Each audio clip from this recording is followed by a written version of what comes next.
Linda Rivera and I co-founded the Family Leadership Initiative.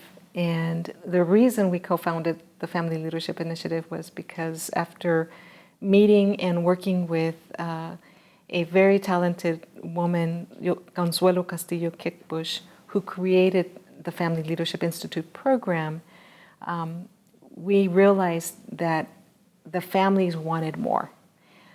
We had trained over 400 parents through the Family Leadership Institute program that Consuelo Castillo Kickbush created. And because we trained over 400 parents, these 400 parents wanted more. They wanted to be involved more, they wanted to be able to volunteer more, and they wanted to be able to meet other parents.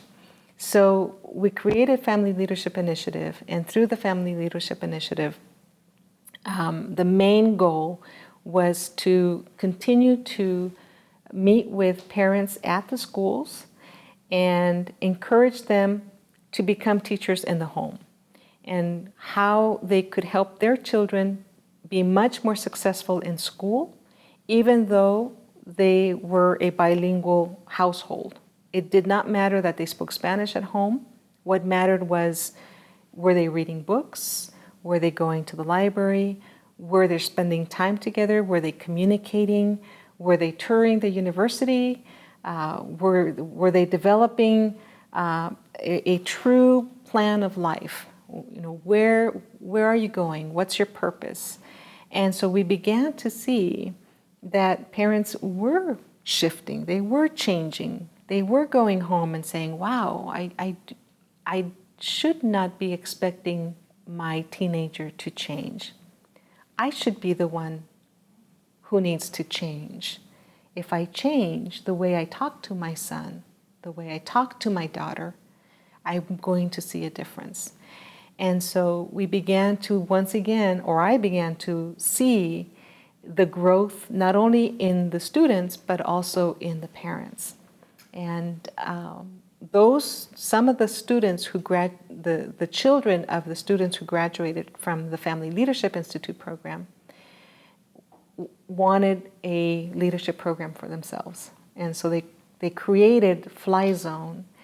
And the Fly Zone program, with the help of two wonderful ladies, Nora Luna and Dr. Lori Navarrete from Nevada State College, were able to teach these teenagers how to develop plans, how to be involved in committees, how to make sure that they had the right GPA to get into school, how to have access to FAFSA, and really learn about how to prepare yourself to go to college.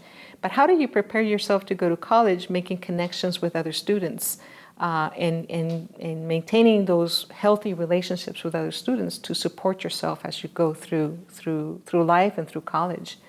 And so it's still these programs are still ongoing, but one of the things that Linda and I are beginning to work on is the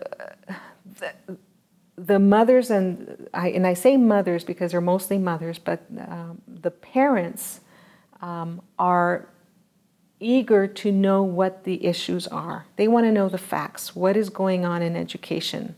Why is it that we don't have programming that is going to help my daughter, my son to succeed? So we're beginning to see these mothers testify before the state legislature on issues that are important to them because they want their children to have the very best education that they can have. And so we're continuing that part. That phase is ongoing. We're in that process right now. So it's almost like our second chapter or our next chapter in the work that we're doing with families is truly, if they really want to become engaged, they're learning how to become engaged by getting the facts, getting the information, learning the information, analyzing it, and then preparing their testimony so that they can go before the state legislature and make schools better for their kids.